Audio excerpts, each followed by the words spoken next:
यहां एक प्रश्न है कि भगवान श्री हरि ने जब हिरण्यकश्यप को मारा तो मारने के बाद लोगों में जो ये उत्साह उत्पन्न हुआ, हर्षोल्लास जो व्यापा, उसको लोगों ने वसंत उत्सव के रूप में मनाया। वह वसंत उत्सव नहीं जो हिरण्यकश्यप मना रहा था। वो वसंत उत्सव लोगों ने मनाया जिस वसंत उत्सव को भक्तराज प्रहलाद ने मनाया था। और वो वसंत उत्सव क्या था? एक महान समय के पूर्ण संत सदगुरु ने एक भजन लिखा है, मन बासंती नहीं हुआ तो पतझड़ ही होंगे जीवन में। वो मन को बासंती किए थे वो। और मन बासंती कैसे होता है? मन बासंती उसका होता है जिसके अंतःकरण में ईश्वर का जो वास है, परमात्मा का जो जाज्वल्यमान जो स्वरूप है, वो जब स्वरूप प्रकट होता है तो अंतःकरण बासंती रंग से रंग उठता है। किंतु हमने क्या किया? जो भक्तराज प्रहलाद ने जो अपनाया, जो प्रहलाद का जीवन वासंती रंग से रंगा था, हम बाहर से लोगों के ऊपर रंग डालते हैं। भक्तराज प्रहलाद अंदर से वासंती हुए थे। प्रहलाद ने भीतर से उस रंग से भक्ति के रस में डूबे थे, भक्ति के रंग में रंगे थे भक्तराज प्रहलाद। उनके गुरु देवर्षि नारद ने उन्हें 4 पदार्थों का ज्ञान दिया था। पहला प्रकाश, सहज प्रकाश, रूप भगवाना, परमात्मा का वास्तविक स्वरूप प्रकाश है। ज्योतिषामपि तत् ज्योतिष तमसा परमुच्यते, ज्ञानम ज्ञेयम ज्ञान गम्यम हृदय सर्वस्य विष्टितम। परमात्मा ज्योतियों की भी ज्योति, परम ज्योति, परम प्रकाश है। वेदाहमेतम पुरखम महांतम आदित्य वर्णम तमसा परस्तात्। वो जो परमात्मा है वो परम प्रकाश, सूर्य के मानिंद परम प्रकाश है ईश्वर, जिसको अन्यत्र कहा गया नान्य पंथा, और दूसरा कोई मार्ग नहीं है। उस परमात्मा को परम प्रकाश कहा गया है। उस परम प्रकाश का दर्शन भक्तराज प्रहलाद ने अंतर में किया था। जब प्रहलाद ने अंतर जगत में उस परम प्रकाश का दर्शन किया, अंतर जगत में उस ईश्वर का संग किया, तो अंदर से वे बासंती हुए थे, अंदर से वो रंग गए थे। वो रंग भक्ति का रंग था। वो भक्ति का रंग जिसके बारे में श्री गुरु अर्जुन देव महाराज जी कहते हैं, एकल सकल सामग्री एकस घट माही, अनेक रंग नाना दृष्टाही, नवनिध अमृत प्रभ का नाम, देहि मही इसका विश्राम। सकल सामग्री एकस घट माही, समग्र सामग्री कौन क्या क्या? प्रकाश, परमात्मा का वास्तविक स्वरूप प्रकाश है। ईश्वरीय वाणी, अनहद नाद, आदिमनाद, ब्रह्मनाद। तीसरा वह नाम, श्वासों में चलने वाला अव्यक्त नाम। चौथा है वो खेचरी मुद्रा, अमृत विधि। इन 4 पदार्थों का ज्ञान श्री गुरु अर्जुन देव महाराज जी कहते हैं कि नवनिध अमृत प्रभ का नाम, देहि मही इसका विश्राम। वो देह में ही उसका साक्षात्कार होता है। ये जो बाहर से हम किसी पर रंग डालते हैं, ये रंग डाला नहीं जाता, ये रंग तो स्वयं अंदर से प्रस्फुटित होता है। इस रंग में रंगने के लिए अंदर जाना पड़ता है। और भक्तराज प्रहलाद ने अपने गुरु देवर्षि नारद के दिए हुए उस ज्ञान की साधना किए थे, उस भक्ति की साधना किए। उस भक्ति की अविरल धारा में जब प्रहलाद डूबे तो उस डूबे हुए रंग को मजीठा रंग, पक्का रंग कहते हैं। वो भक्ति का रंग था। बाहर से हम क्या करते हैं? वसंतोत्सव वास्तव में क्या है? वसंतोत्सव का वास्तविक अर्थ प्रहलाद ने चरितार्थ किया। प्रहलाद ने उसे अपने जीवन में साकार रूप दिया। हिरण्यकश्यप ने जो वसंतोत्सव मना रहा था, वो वसंतोत्सव वही था जो आज लोग कर रहे होते हैं। होली के दिन क्या करते हैं? एक दूसरे के ऊपर रंग फेंकते हैं, रंग डालते हैं। यहाँ तक कुछ लोग मिट्टी गोबर तक डाल देते हैं, इससे परहेज नहीं करते हैं। कुछ लोग क्या करते हैं, भांग इत्यादि पी करके बेसुधी बुद्धि खो करके पड़े रहते हैं, पशुओं की तरह सो जाए इधर उधर, जिसका कोई दीन ईमान नहीं दिखता। उसके साथ और इतना ही नहीं, कहते हैं शराब कबाब हबाब सब लेते हैं होली के दिन, खास करके जिसका होली से कोई लेना देना नहीं है। इसका होली से कुछ नहीं लेना देना। कहाँ भी गया है कि नशा भंग शराब का उतर जाए प्रभात, नाम खुमारी नानका चढ़ी रहे दिन रात। वो नाम, उस नाम की खुमारी जो भक्तराज प्रहलाद को मिली थी, जिसके बारे में हमारे गुरुओं ने कहा है कि वो नाम की खुमारी वो क्या है, नशा भंग शराब की। आज जो आपने नशा पिया, शराब पी ली, भांग पी लिया, धतूरे वगैरह जो भी ले दे कर लिया आपने, वो तो उतर जाएगी कुछ समय बाद। और ऐसे भी लेना भी नहीं चाहिए इन सब चीज़ों को। तो इसको लेने से जीवन नरक होता है, हमारे जीवन का सत्यानाश होता है। ये जो भी हम शराब कबाब जो भी खाते हैं, इससे तो आप पथभ्रष्ट होते हैं। ये तो कभी लेना ही नहीं चाहिए। लेकिन एक बात और, जो महापुरुषों ने लिया वो नाम खुमारी थी, भक्ति का रस था। कहते हैं कि प्रभु श्री कृष्ण का संदेश लेकर जब उद्धव गोपियों के पास गए, तो गोपियों के पास जब गए तो ज्ञानी उद्धव गए थे। गोपियों के पास मिलने के लिए प्रभु का संदेश लेकर जब पहुंचे, तो एक ज्ञानी, एक विद्वान, एक बुद्धिजीवी वे उद्धव गए। उन्होंने सोचा जाकर हम गोपियों को समझाएंगे, उन्हें जाकर के हम भक्ति का सही पाठ पढ़ाएंगे। किंतु हो गया उल्टा। गोपियों के साथ जब वो मिले तो उनका ज्ञान धरा का धरा रह गया। उस ज्ञान की बात जब गोपियों ने अपनी भक्ति के रंग में डूबी हुई गोपियों ने, जब भक्ति के रंग में डूबी हुई गोपियों का सानिध्य जब उद्धव जी ने किया, तो कहते हैं कि उद्धव जी वंचित नहीं रह सके। उद्धव जी जब लौट करके ब्रज से जब आए तो ज्ञानी उद्धव नहीं थे, शास्त्रों के ज्ञाता वो उद्धव नहीं थे। वो उद्धव आए जो वास्तव में भक्ति के रस में डूबे हुए उद्धव थे, क्योंकि उनको वो मिला। भक्तिमय गोपियों ने उद्धव जी को राधा के पास जब लेकर के गए, तो राधा ने क्या किया कि उद्धव के मस्तिष्क पर हाथ रख दिया और अंतर जगत में उद्धव ने कृष्ण का दर्शन किया, कृष्ण के शाश्वत स्वरूप का दर्शन किया, परम प्रकाश का दर्शन किया। उस ज्ञान के, उस ध्यान के अंतस में उद्धव गए और अंदर से वो रंग प्रकट हुआ। वो भक्ति का रंग उद्धव को अंदर से लगा। वो रंग नहीं जो हम चढ़ाते हैं।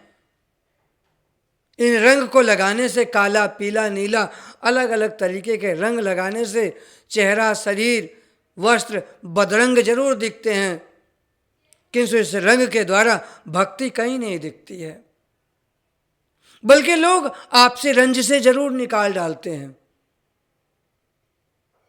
किसी महापुरुष ने कहा कि होली जो थी ना, वो हुरदंग से बदरंग बंदरों के रंग तक पहुंचा दिया। ये होली होली नहीं रह गई है। क्या ये वही होली है जो द्वापर युगीय भगवान श्री कृष्ण ने गोपियों के साथ खेला था? नहीं, ये वो होली नहीं है। द्वापर युगी भगवान श्री कृष्ण ने गोपियों को भक्ति के रस में रंगा था, उन्हें अधरा अमृत प्रदान किया था। अधरा अमृत का मतलब क्या होता है? अ मतलब नहीं, धरा मतलब धरती का। जो धरती का नहीं है वह अमृत उन्होंने प्रदान किया।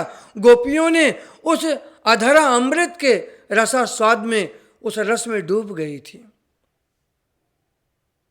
उस अधरामृत को प्राप्त करके गोपियों ने भगवान के शाश्वत भक्ति को, आनंद को उन्होंने जाना। वो भक्ति के रंग में इतनी पक गई थी, इतनी डूब गई थी वो गोपियां कि वो कृष्ण कृष्ण करते करते स्वयं कृष्णमय हो गई थी। क्योंकि होली का दिन, ये जो होली का पर्व है, एक दिन का पर्व नहीं है, ये तो हर रोज का पर्व है। हम हर रोज होना चाहिए हमें।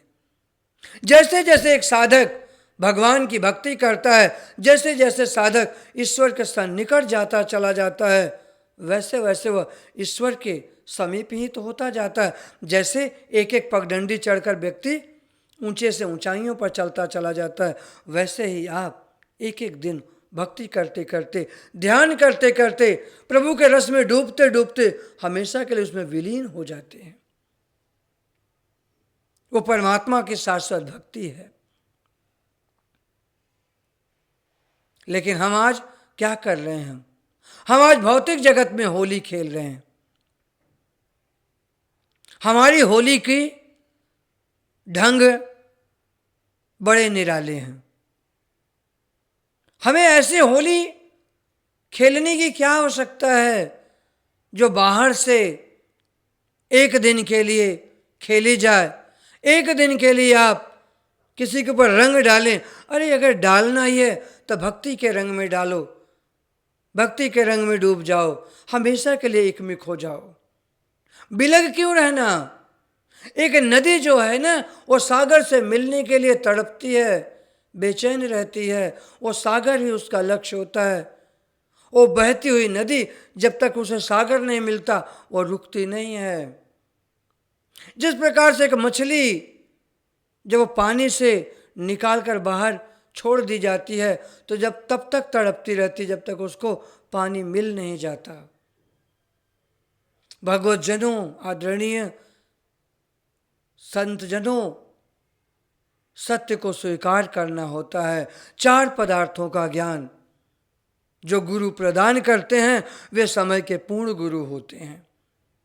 वे समय के पूर्ण गुरु श्रोत्रिय ब्रह्मनिष्ठ सद्गुरु होते हैं जो अपने शिष्य के अंतर्घट में परमात्मा के शाश्वत परम प्रकाश स्वरूप का दर्शन कराते हैं। और दर्शन कराने के बाद वो क्या करते हैं कि उस सत्य से हमेशा हमेशा के लिए जोड़ देते हैं।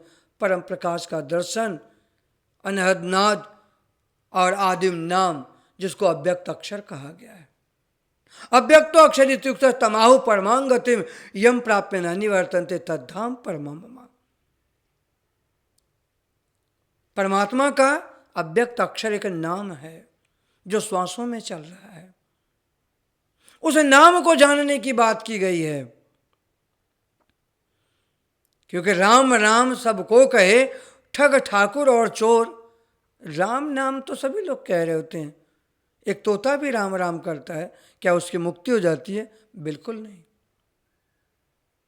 राम के नाम को जानने वाले की मुक्ति होती है। क्योंकि जब भगवान राम त्रेता में आए उससे पहले भी उनका नाम था, आज भी उनका नाम है। इसीलिए हमारे संतों ने, सद्गुरुओं ने, महापुरुषों ने कहा कि जो परमात्मा है काल विशेष नहीं है, उन्हें अकाल कहा गया है। वो किसी काल में नहीं आते। जब परमात्मा अकाल है, अकाल मूर्त है वो, तो उसका नाम भी अकाल ही होगा, अनादि नाम होगा। आदि अनादि अगाधि कथा ध्रुवस्ते प्रहलाद अजामिल तारो, नाम उचार तरी गणिका सोई नाम आधार विचार हमारो। आदि नाम, अनादि नाम, जो सृष्टि के आदि से चला आ रहा है, आज भी वही नाम है। वही नाम सतयुग में था, द्वापर में, त्रेता, कलयुग में भी वही नाम है। और इस सृष्टि के अंत हो जाने के बाद भी वही नाम रहता है। उस नाम के बारे में। और चौथा पदार्थ है अमृत, जिसको हम खेचरी मुद्रा कहते हैं। उसके प्राप्ति हो जाने के बाद हमारा जीवन भक्तिमय होता है, आनंदमय होता है। तभी तो हमारे संतों ने, अवतारी महापुरुषों ने बड़ी सुंदर बात कही।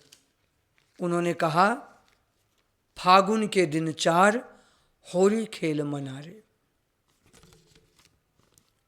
फागुन के दिन 4 होली खेल मनारे। फागुन के 4 दिन। मनुष्य का जीवन बहुत छोटा है, थोड़ा है इसका जीवन। क्षणभंगुर जीवन की कलिका, कल प्रात में जाने खिली न खिली। कलिकाल कुठार लिए फिरता, तन नम्र पे चोट झिली न झिली। भजले हरि नाम अरे ओ रसना, तू अंत समय पर हिली न हिली। क्षणभंगुर है जीवन, नश्वर जीवन है। इस जीवन की अवधि बहुत अल्प समय के लिए है, इसलिए ये जितने समय के लिए है इसको 4 दिन बताया गया है। पहला बचपन, युवावस्था, प्रौढ़ावस्था और वृद्धावस्था, 4 ही अवस्थाएं आती हैं। इन 4 अवस्थाओं के रहते रहते आप भगवान की भक्ति कर लीजिए। उस परमात्मा के शाश्वत स्वरूप का, परम प्रकाश का दर्शन करके शाश्वत रंग में रंग जाइए, भक्ति के रस में डूब जाइए। आगे महापुरुषों ने कहा, बिन करताल पखावज बाजे अनहद की झंकार। बिना करताल के पखावज बाजे, 2 प्रकार के वाद्य यंत्र होते हैं। एक आहत नाद होता है और एक अनाहद नाद होता है। आहत वह होता है जो बजाने पर बजता है, हारमोनियम है, तबला है, कैसियो है, जो भी हो इंस्ट्रूमेंट, वो बजाने पे बजते हैं। जो बजाने पे बजते हैं उनको हम आहत नाद कहते हैं। लेकिन एक है अनाहद नाद, जिसकी कोई हद नहीं, वो अपने आप बज रहा है। बिना बजाए निस दिन बाजे, घंटा शंख नगारी रे। बहरा सुन सुन मस्त होता है, तन की खबर बिसारी रे। उस अनाहद नाद को सुनना, उसी को कहा बिन करताल पखावज बाजे।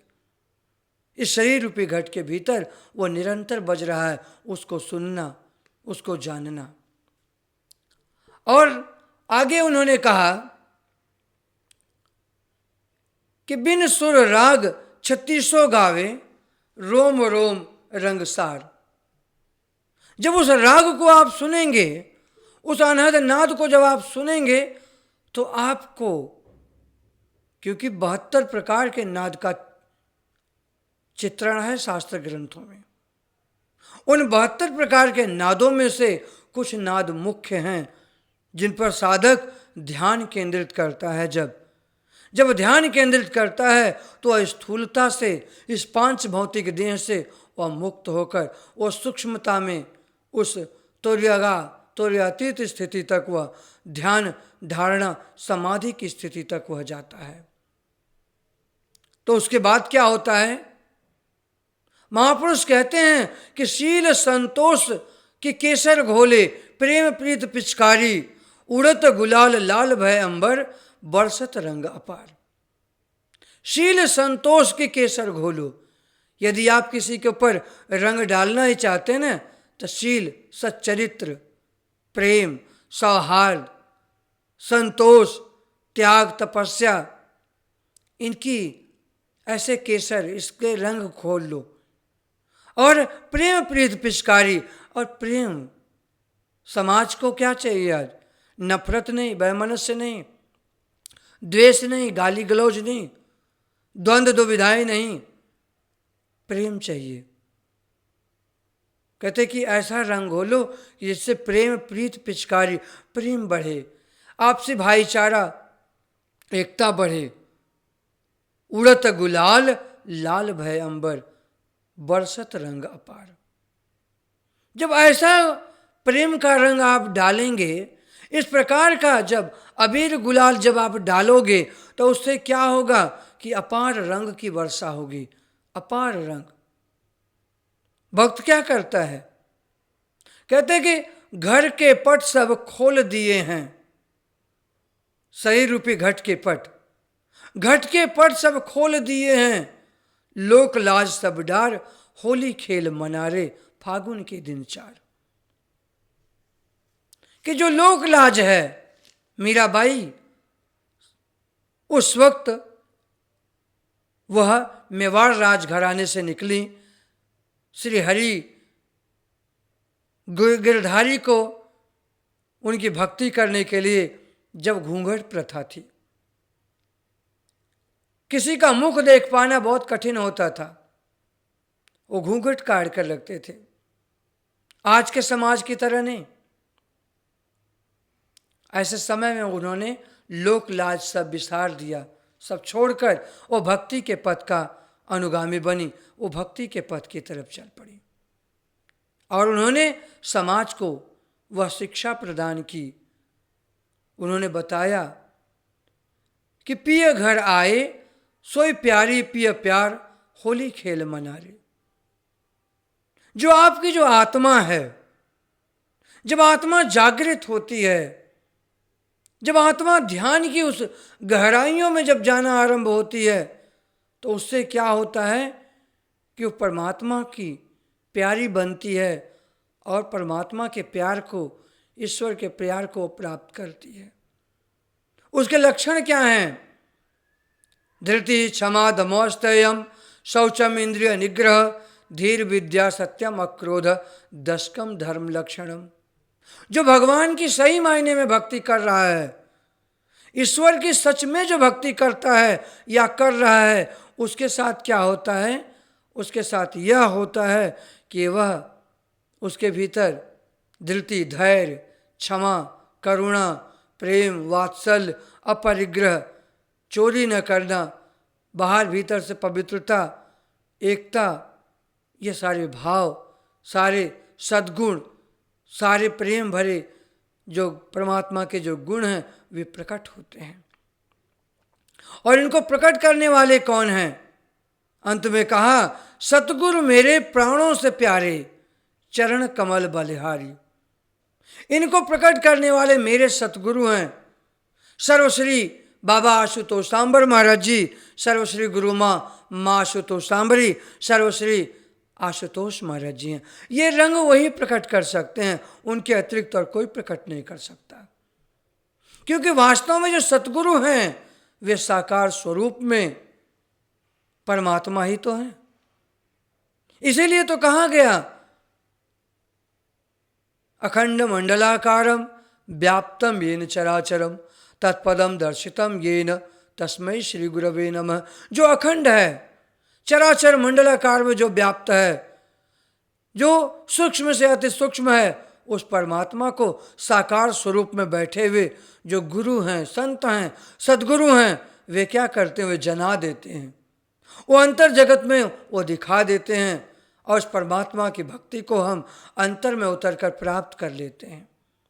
वो परमात्मा की भक्ति, ईश्वर की जो भक्ति है, उसी के बारे में तो कहा गया है।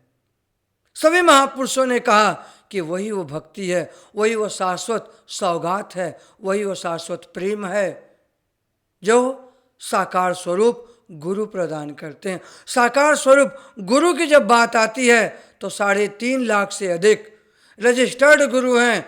इन रजिस्टर्ड गुरुओं में कोई मंत्र दे रहा है, वो भी गुरु नहीं है। कोई माला दे रहा है, वो भी गुरु नहीं है। कोई कान फूंक रहा है, वह भी गुरु नहीं है। कोई ओम का उच्चारण करना सिखा रहा है, वो भी गुरु नहीं है। कोई कह रहा महसूस करो, वो भी गुरु नहीं है। कोई ये बता रहा है कि मैं जहां हूं वहीं से आप मुझे गुरु बना लो, आपका कल्याण होगा, वो भी गुरु नहीं है। गुरु है कौन? एक ही पहचान है गुरु की कि गुरु भौतिक जगत का कोई भी कुछ भी उठाकर नहीं देगा। गुरु की एक ही पहचान है कि वह गुरु भौतिक जगत की कोई भी वस्तु उठाकर आपको नहीं देगा, किसी भी प्रकार से नहीं देगा। क्यों? कहें कबीर तब ही नर जागे जब यम का दंड मूड में लागे। यम यहाँ पे गुरु को कहा गया है। जब समय के पूर्ण गुरु, समय के पूर्ण सद्गुरु जब मस्तिष्क पर हाथ रखते हैं तो क्या कहते हैं? जागृति प्रदान करते हैं। तत्क्षण एक शिष्य अपने अंतर्घट में उस परमात्मा का दर्शन करता है। इसीलिए शास्त्रों में कहा गया है कि उत्तिष्ठत जागृत प्राप्य वरान निबोधत, पहले उठो फिर जागो। उत्तिष्ठत पहले उठो, और उसके बाद कहा गया जागृत जागो। उठने का मतलब है कि हमारी चेतना निम्नगामी होकर जो है कि इस शरीर को, इस शरीर के हाड़ मांस में ही जो है कि रची बसी हुई है, प्राण शक्ति निम्नगामी होकर सुप्त हो गई है। और गुरु क्या करते हैं, उस निम्नगामी प्राण शक्ति को ऊपर की तरफ उठाते हैं, ऊर्ध्वगामी करते हैं, उसी को कहना उठना, और फिर जागृति प्रदान करते हैं। जागृति चैतन्यता, आत्मिक स्तर पर जागृति, परम प्रकाश में रत होने का और शाश्वत ज्ञान का आविर्भाव, प्रकटीकरण। जब गुरु मस्तिष्क पर हाथ रखते हैं तो अंतर्घट में ही वे परमात्मा का दर्शन कराते हैं। जब हम अंतर्घट में परमात्मा का दर्शन करेंगे, ईश्वरीय वाणी अनहद नाद को सुनेंगे, और उस अजप्पा जाप जो शाश्वत नाम है, आदिम नाम जो श्वासों में चल रहा है, उस नाम को, और चौथा वो अमृत, इन चार चीज़ों की प्राप्ति जो गुरु कराता है, वही समय के पूर्ण गुरु हैं। समय के पूर्ण सच्चे संत हैं, सद्गुरु हैं। उन्हीं के चरणों में बलिहारी है, उन्हीं के चरणों में कोटि कोटि प्रणाम, कोटि कोटि बंदन है, कोटि कोटि दंडवत है। ऐसे परम श्रद्धेय, करुणा में करुणापरायण सद्गुरु सरल श्रद्धेय सर्वश्री बाबा आशुतोष सांबर महाराज जी, श्री गुरु माँ आशुतोष सांबरी के पावन श्री चरणों में प्रणाम करते हुए हम जय घोष अर्पित करेंगे। बोले सद्गुरु भगवान की जय, सच्चे दरबार की जय, माँ आशुतोष सांबरी जी की जय।